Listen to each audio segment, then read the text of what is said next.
life in Wait, the ayan, sea. There are a lot of people who are living nearby the seaside. Lakaw na pa. See here Lakaw that na pa. there are a lot of mini boats. So they use this one for their daily life.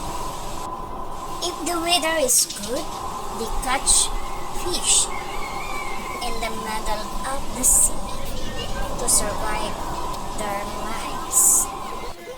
You see here also that there are a lot of children who are playing in the seaside shore.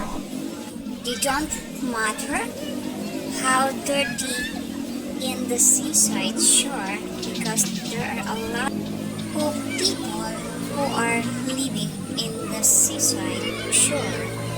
Thank you for watching, guys. Hopefully you enjoy it. God bless.